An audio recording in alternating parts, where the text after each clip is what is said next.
Topic है culture, sociology part 1 का topic है ये। तो कल्चर का मतलब ये है कि सोसाइटी के कुछ नॉर्म्स, रूल्स और कुछ जो है कस्टम्स, उनको फॉलो करना कल्चर कहलाता है। तो कल्चर पे आपको सवाल दो तरह से पूछा जा सकता है।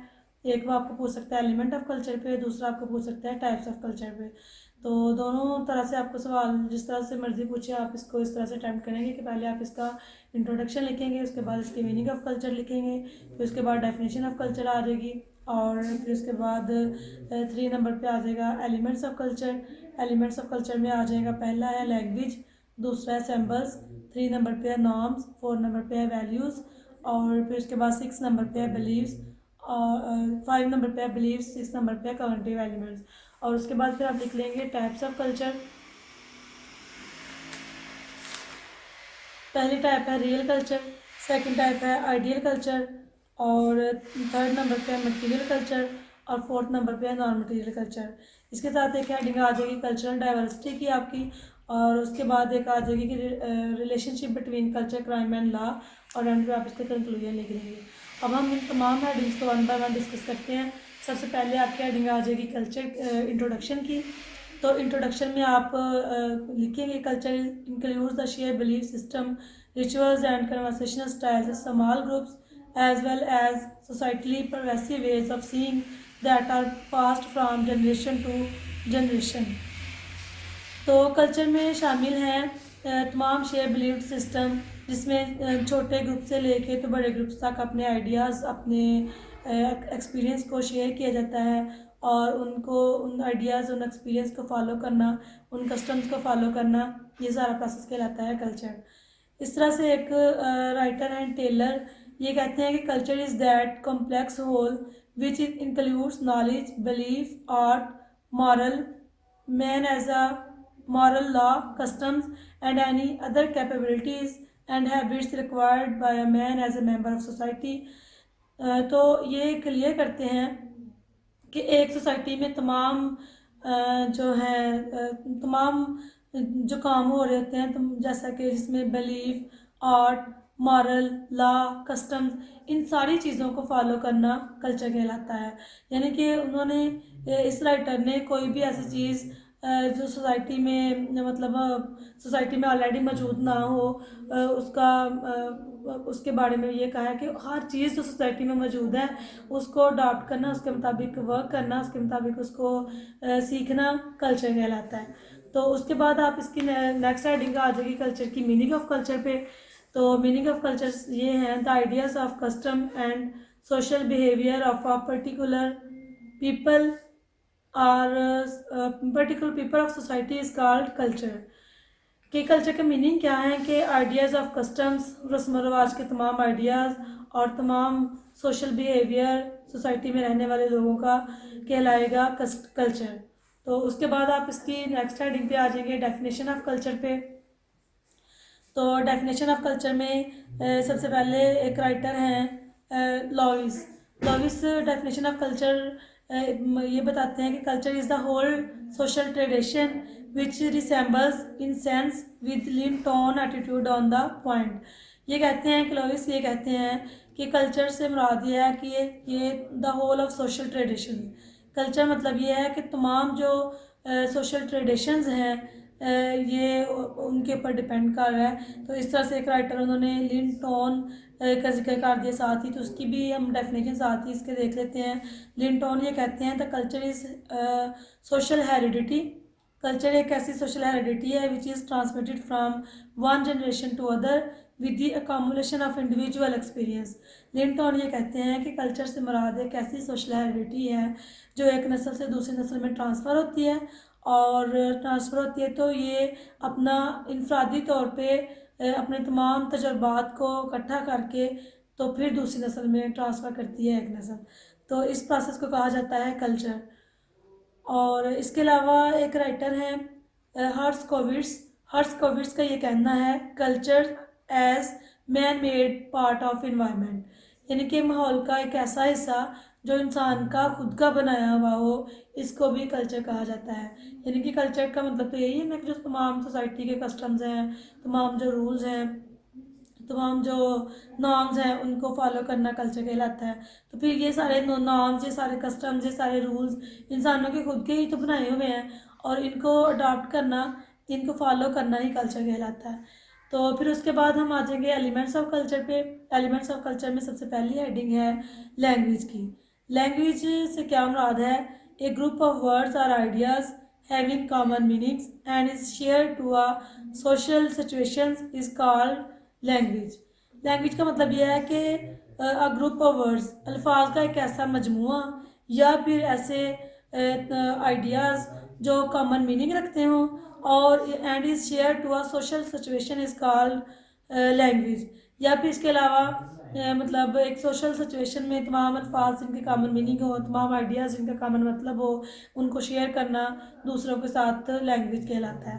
तो कहते हैं language is the entrance to a culture. कहते हैं कि लैंग्वेज को कहा जा सकता है कि ये कल्चर की एंट्रेंस है, जिससे यानी कि हम कह सकते हैं कि कल्चर के मीनिंग में एंटर होना जो है वो किस तरह से एंटर हुआ जाता है, लैंग्वेज के थ्रू एंटर हुआ जाता है। कहते हैं language is the set of socially sound pattern words and sentences having specific meaning and terminology common to the same culture. तो कहा यह जाता है कि लैंग्वेज ही एक ऐसा प्रोसेस है, एक ऐसा पैटर्न प्रोवाइड करती है कि जिससे हम मुख्तलिफ अल्फाज को अंडरस्टैंड करते हैं, उसके अलावा मुख्तलिफ सेंटेंसेस को अंडरस्टैंड कर रहे होते हैं। फिर इससे क्या होता है कि स्पेसिफिक मीनिंग्स होते हैं कुछ वर्ड्स के, कुछ चीज़ों के, तो उनको हम अंडरस्टैंड कर रहे होते हैं। तो ये सारे का सारा प्रोसेस जो है ये आ जाता है लैंग्वेज में। तो इस तरह से हम कह सकते हैं कि लैंग्वेज जो है ये एक मोस्ट इम्पॉर्टेंट एलिमेंट है कल्चर का। कि कल्चर को, किसी भी सोसाइटी के कल्चर को अंडरस्टैंड करने के लिए अगर वहाँ की लैंग्वेज की हमें समझ नहीं होगी, लैंग्वेज के मुतालिक हम नहीं जानते होंगे, तो हम वहाँ के कल्चर को अडॉप्ट नहीं कर सकते। फिर आगे कहते हैं कि language is a source of communication and to transmitted message from one person to another. It is a method to mold the behavior and experience of a person। Language differs from culture to culture, is transmitted from one generation to another। कहा जाता है कि language एक ऐसा source of communication है जो एक नस्ल से दूसरी नस्ल में एक पैगाम को ट्रांसफ़र करता है। तो फिर ये कहा जाता है कि किसी भी सोसाइटी के कल्चर को सीखने के लिए वहाँ की लैंग्वेज सीखना ज़रूरी है। जैसे यहाँ से अगर कुछ लोग किसी दूसरी सोसाइटी में जाना चाहते हैं, किसी दूसरे कंट्री में जाना चाहते हैं, तो वहाँ जाने से पहले उनको इस चीज़ की ज़रूरत होती है कि वहाँ की उस मुल्क के कल्चर को सीखने के लिए, उस मुल्क के कल्चर को समझने के लिए उस मुल्क की लैंग्वेज को का जानना ज़रूरी है। तो इस तरह से पहले वो उस मुल्क की लैंग्वेज को सीखते हैं और उसके बाद उस मुल्क में जाते हैं, तो फिर वहाँ के कल्चर को अंडरस्टैंड करते हैं। तो इस तरह से ये हम कह सकते हैं कि कल्चर एक बहुत ही अहम एलिमेंट है, लैंग्वेज एक बहुत ही एलिमेंट है कल्चर का।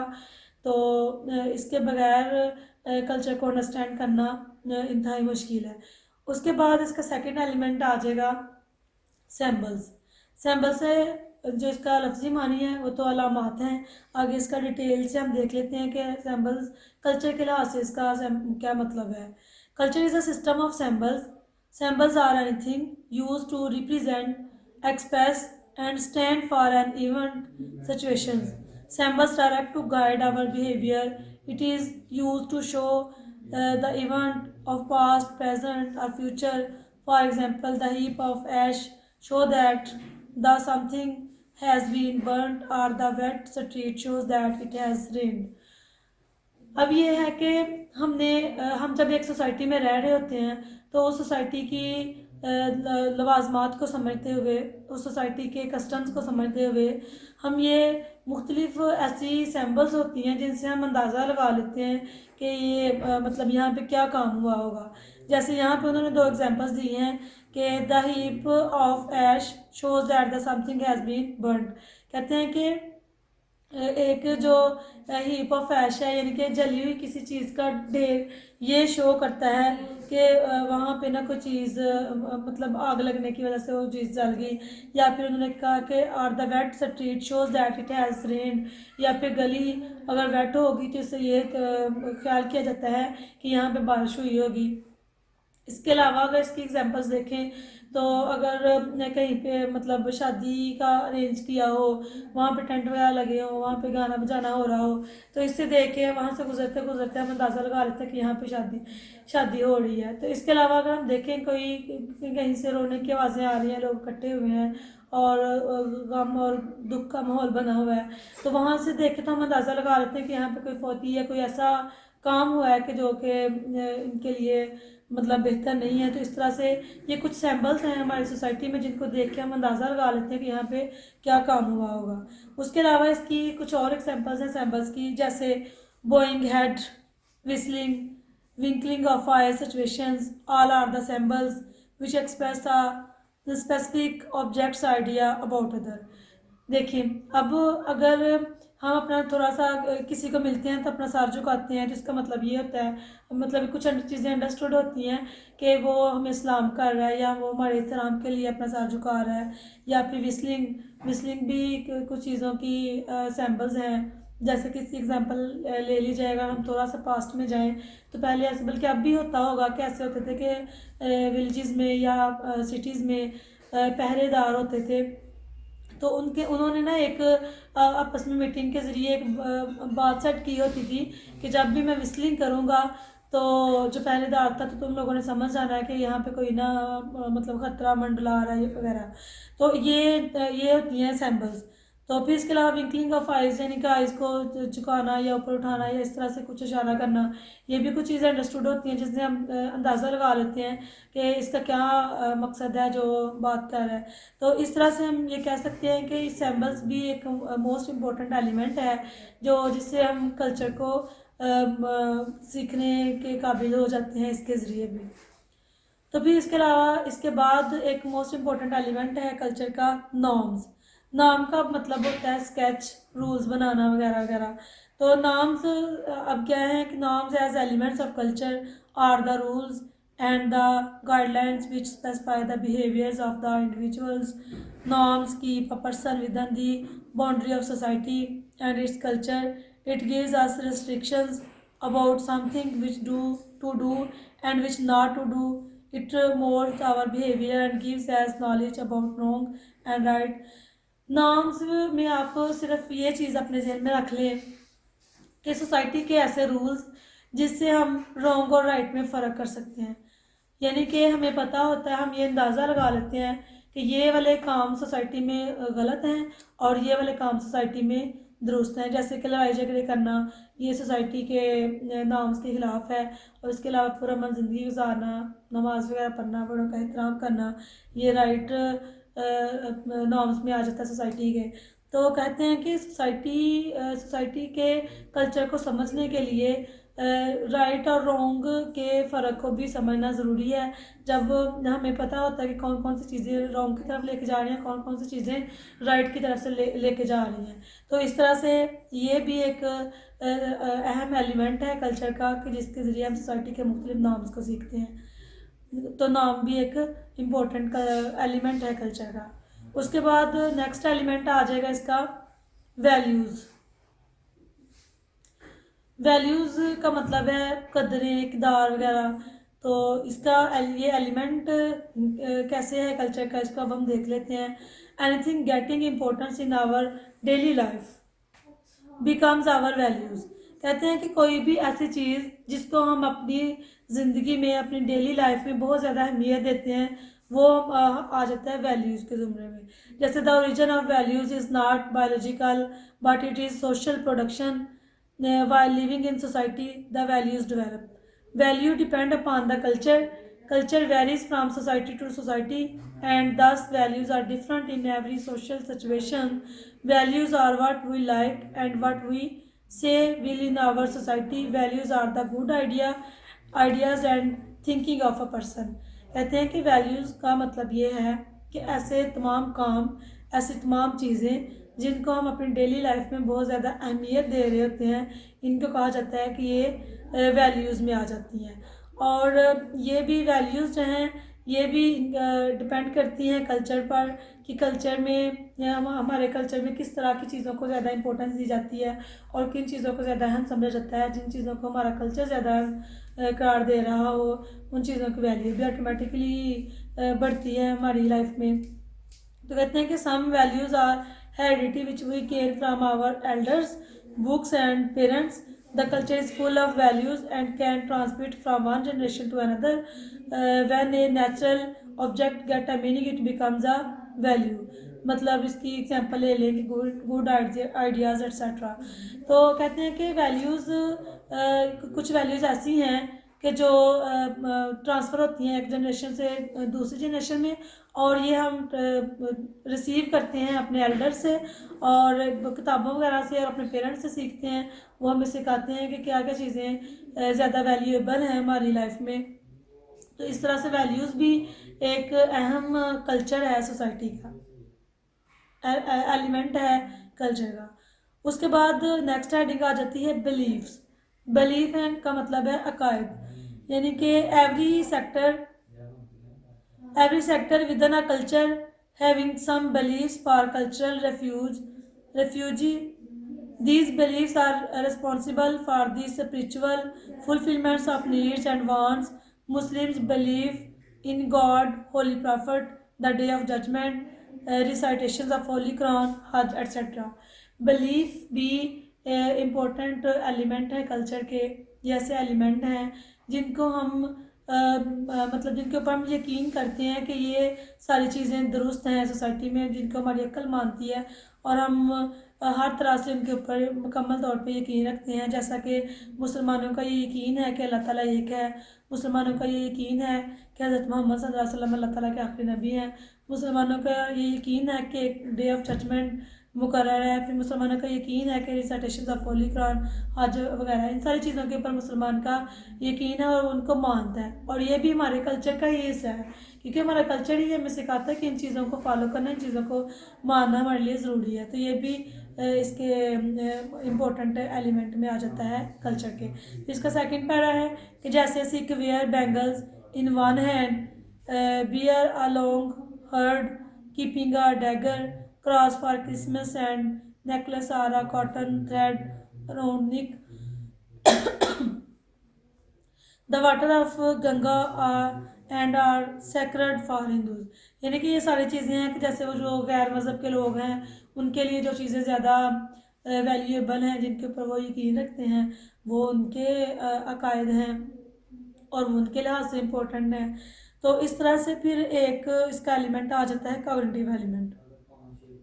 अब हम बात करेंगे इस तरह से कि पीछे हमने जो तमाम 5 एलिमेंट पढ़े इसके कल्चर के, तो इसके अलावा अगर कोई सोसाइटी में किसी और चीज़ के मतलब हम पढ़ लें तो क्या हम कहेंगे कि वो एलिमेंट ऑफ कल्चर में नहीं आएगी? तो ये बात बिल्कुल गलत है, बल्कि एक कॉग्निटिव एलिमेंट उन तमाम चीज़ों को हैंडल कर रहा है और बता रहा है कि अगर सोसाइटी में इन ऊपर जो हमने 5 चीज़ें पढ़ी हैं, लैंग्वेज पढ़ा है, सिम्बल्स पढ़ी हैं, नाउन पढ़ी हैं, वैल्यूज़ पढ़ी हैं, बिलीव्स पढ़े हैं, उनके अलावा अगर कोई सोसाइटी में कोई और चीज़ को हम देख लेते हैं तो वो हमारा कॉग्निटिव एलिमेंट में आएगा, बल्कि वो भी कल्चर का ही हिस्सा होंगी।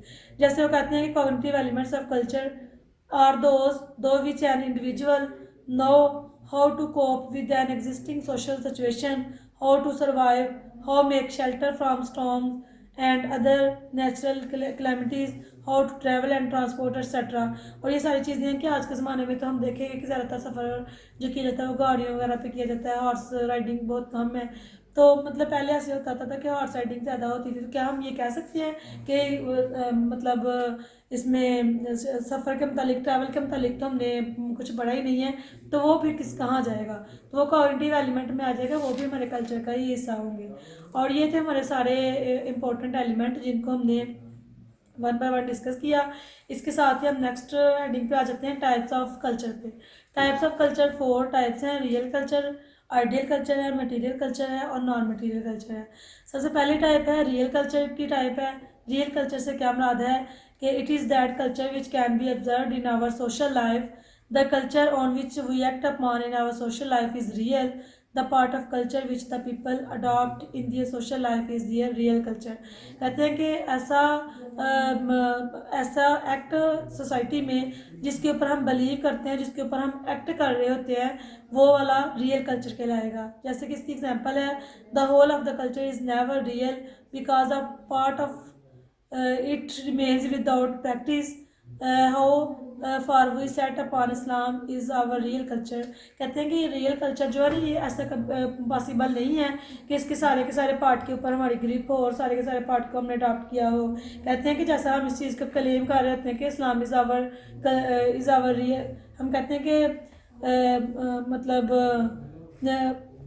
how far we set upon Islam is our real culture. We are Muslims but we do not follow Islam fully in our social life. कहते हैं कि जब हम ये क्लेम करते हैं कि इस्लाम हमारा मज़हब है तो ये क्या होगा, रियल कल्चर होगा। लेकिन हमने फुली तौर पे इस्लाम को अपनी लाइफ में अडॉप्ट नहीं किया होता, तो जो उसका पार्ट हमने अडॉप्ट नहीं किया होता वो रियल कल्चर में नहीं आता फिर। तो रियल कल्चर भी क्या होगा कि जैसे हम किसी चीज़ का दावा करते हैं, क्लेम करते हैं कि ये हमारी है, इस्लाम हमारा मज़हब है, फिर हम कहते हैं कि हम पाकिस्तानी हैं, तो इस तरह से ये हमारा क्या कहलाएगा, ये रियल कल्चर कहलाएगा। फिर उसके बाद आ जाएगा ideal culture. Ideal culture the culture which is presented as a pattern or precedent to the people is called ideal. It is the goal of the society. It can never be achieved fully because some part of it remains out of practice. The culture is explained in books, speeches and guidance.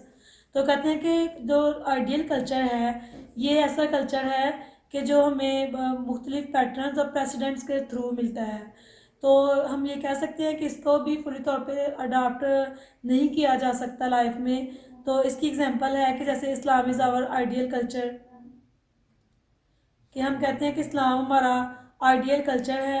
We claim to be true Muslim and this claim is our ideal culture but how we for are Muslims in practice is our real culture.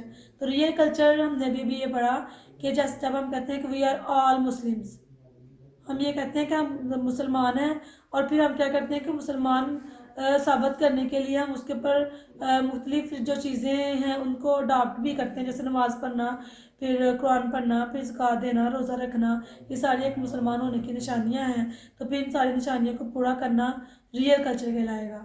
तो ideal culture तो ये आ जाएगा कि जब हम claim कर लेते हैं कि वी आर मुस्लिम्स, लेकिन हमने अपनी डेली लाइफ में उन चीज़ों को फॉलो नहीं करते, नमाज वगैरह नहीं पढ़ते, तो फिर वो जो मतलब चीज़ें हैं वो हमारी आइडियल कल्चर में आ जाएगी। उसके बाद है मटेरियल कल्चर की एक टाइप आ जाती है। तो material culture consist of man made object such as tools, implements, furniture, automobiles, buildings, dams, roads, bridges, and in fact the physical substance which has been changed and used by a man. तो material culture से मुराद ऐसा culture है जिसमें हम अपनी society में इंसानों की बनाई हुई ऑब्जेक्ट को ज़्यादा अहमियत देते हैं, जिनमें अब आ जाती हैं कि टूल्स औजार वगैरह हैं, ये भी इनका इस्तेमाल करना, फिर इसके अलावा मुख्तलिफ इम्प्लीमेंट्स हैं उनका इस्तेमाल करना, फर्नीचर का इस्तेमाल करना, ऑटोमोबाइल का इस्तेमाल करना, फिर इसके अलावा बिल्डिंग्स का बेहतर से बेहतर बिल्डिंग बनाना और अपने लिए खूबसूरत घर बनाना, और डैम्स, रोड्स, ब्रिजेस, ये सारी की सारी चीज़ें हमारी आ जाती हैं मटेरियल कल्चर में। अब अगर बिल्डिंग्स की एग्जांपल ले ली जाए तो पहले ऐसे होता था कि सादा सादा घर होते थे लोगों के और उसी में लोग खुश थे। तो फिर ऐसे हुआ कि वक्त गुजरने के साथ साथ लोगों ने खूबसूरत बिल्डिंग बनाना शुरू कर दी, और दूसरों को देख के तो फिर हर इंसान के अंदर ये ख्वाहिश पैदा होती है कि हमारा भी खूबसूरत घर हो, हमारे पास गाड़ी हो, खूबसूरत फर्नीचर हो अंदर। तो ये एक ना फिर कल्चर बन जाता है, एक दूसरे से बढ़ चढ़ कर काम करने के लिए ये हमारा कल्चर बन जाता है। तो इस तरह से वो तमाम चीज़ें जो जिनका एक अपना वजूद होता है उनको हम कहते हैं कि ये मटीरियल कल्चर में आ जाती हैं। फिर उसके बाद है non material culture. Non material culture में आ जाएंगी the term culture when used in the ordinary sense means non material culture it is something internal and intrinsically valuable reflects the inward nature of man. Non-material culture consists of the words the people used are the language they speak, the belief they hold, values, rituals they cherish, habits they follow, rituals and practices that they do, and the ceremonies they observe. It also includes our customs and tastes, attitudes and outlook, in brief our ways of acting, feelings and thinking. तो non material culture में अब वो तमाम चीज़ें आ जाएंगी जिनका अपना एक मादी वजूद नहीं होता, जैसे हमारे बोलने का स्टाइल, फिर बिलीफ होना किसी चीज़ के ऊपर, वैल्यूज़, फिर मुख्तलिफ जो रिचुअल्स हैं, फिर इसके अलावा हैबिट्स बंदगी, इन सारी चीज़ों का अपने एक वजूद तो नहीं होता, बस हम फील कर सकते हैं और इनको अडॉप्ट कर सकते हैं अपनी लाइफ में। तो ये सारी चीज़ें आ जाएंगी नॉन मटेरियल कल्चर में। तो इसके बाद एक हेडिंग है कल्चरल डाइवर्सिटी की। डाइवर्सिटी का मतलब ये है कि मुनहरफ होना या खिलाफ वर्जी करना किसी चीज़ की। तो कल्चर डाइवर्सिटी का मतलब ये आएगा कि जब हम कल्चर को फुली तौर पे अडॉप्ट कर लेते हैं अपनी लाइफ में, तो वो तो होगा कि हमने अडॉप्ट कर ली। जब हम कुछ कल्चर की टाइप्स को अडॉप्ट नहीं करते या उनको हम मानने से इनकार कर देते हैं, तो वो कल्चरल डाइवर्सिटी में आ जाएगा। यानी कि कल्चर का वो हिस्सा जिसको हम मानने के लिए तैयार नहीं है, या जिसको हम फॉलो नहीं करते, या जिसको हम मतलब छोड़ देते हैं, फरामोश कर देते हैं जिस पार्ट को, वो आ जाएगा कल्चरल डाइवर्सिटी में। अब कल्चरल डाइवर्सिटी अगर हम देखें तो ये वेरीज होती है फ्राम पर्सन टू पर्सन, और इसके अलावा होती है डाइवेशन एंड कल्चर, होती है डाइवेशन एंड सोसाइटीज़ की। यानी कि 3 टाइप्स आप लिख सकते हैं कल्चर डाइवर्सिटी में। पहली आप वैसे ही इसकी मीनिंग वगैरह लिख देंगे कल्चर डाइवर्सिटी, फिर दूसरे नंबर पे आप लिख लेंगे कि deviation varies from person to person, कि अगर एक शख्स से के लिहाज से देखा जाए कि डाइवेशन किस हद तक है, तो ज़रूरी नहीं है कि तमाम लोग जो है वो एक ही जितनी डाइवेशन कर रहे हों, एक ही जितना इनकार कर रहे हों किसी कल्चर को अडॉप्ट करने से। हो सकता है एक बंदा एक कुछ चीज़ों को लाइक नहीं करता, तो वो उसकी डाइवेशन की रेशो ज़्यादा हो, एक बंदा वो उन चीज़ों को पसंद करता है तो वो डाइवेट ना हो उस कल्चर का। तो इस तरह से हम ये कह सकते हैं कि culture from person to person जो है इसमें थोड़ा डिफरेंट पाया जाता है। उसके बाद है डाइवेशन एंड कल्चर। इसमें आ जाएगा deviation of norms is the violation of culture ways of living, the customs, rituals and conventions of a culture are broken when there is deviation by the people। तो हम ये कह सकते हैं कि deviation of norms is the violation of cultural ways। इसका मतलब ये है कि जो तमाम कल्चरल वेज हैं उनकी वायलेशन करना डाइवेशन एंड कल्चर के ज़िम्मे में आ जाएगा। उसके बाद deviation and society. Deviation and society का मतलब ये है कि जब सोसाइटी के तमाम बनाए हुए नॉर्म्स, उनके कस्टम्स, उनके रूल्स, उसके कल्चर को फॉलो नहीं किया जाएगा, तो फिर ये कहा जाता है कि डाइवेशन जो है ये ना मतलब सोसाइटी के लिहाज से ज़्यादा हो रही है। यानी कि जब एक पूरी की पूरी सोसाइटी चीज़ों को मानने से इनकार कर देती है कल्चर को, तो फिर ये कहा जाता है कि डाइवेशन सोसाइटी के लिहाज से हो रही थी। इस तरह से फिर हम कह सकते हैं कि from person to person deviation की रेशो और है, कल्चर और डाइवेशन और सिर्फ कल्चर की हद तक इसकी रेशो और है, और डाइवेशन सोसाइटी की हद तक इसकी रेशो और है। तो फिर उसके साथ ही आ जाएंगे हम इसकी नेक्स्ट हेडिंग के ऊपर, relationship between culture, crime and law, कि अब कल्चर, क्राइम और लॉ में क्या एक ताल्लुक पाया जाता है। तो जहाँ तक बात हो कल्चर की, अभी तक हम डिस्कस करते आ रहे हैं कि एक ऐसी हेरिडिटी है जो from one generation to another generation transfer होती है, या फिर हम कह सकते हैं कि ये man made part of environment है। तो क्राइम और लॉ इसके साथ किस तरह से रिलेशनशिप कायम करते हैं अपनी। तो होता यह है कि पीछे अभी हमने डाइवेशन ऑफ कल्चर की हेडिंग पढ़ी। तो डाइवेशन का मतलब ये है कि किसी ना चीज़ को मानने से इनकार करना। तो कल्चर क्योंकि जब लॉ की वायलेशन की जाती है तो फिर क्राइम कमिट्स होते हैं, और जब कल्चर की वायलेशन की जाती है तो फिर क्राइम तो कोई कमिट नहीं होता, लेकिन यह है कि सोसाइटी में थोड़ा सा अमन व अमान ख़राब हो जाता है। तो फिर ये होता है कि जब मुसलसल कल्चर की डाइवेशन होती है, तो फिर वो डाइवेशन मुसलसल होने की वजह से फिर ऐसे होता है कि लॉ की वायलेशन भी स्टार्ट हो जाती है। जब लॉ की वायलेशन स्टार्ट होती है तो उससे फिर क्राइम कमिट होते हैं। यानी कि हमारे कल्चर्स को ही मद्देनज़र रखते हुए स्टेट ने मुख्तलिफ हमारे लिए लॉज बनाए होते हैं।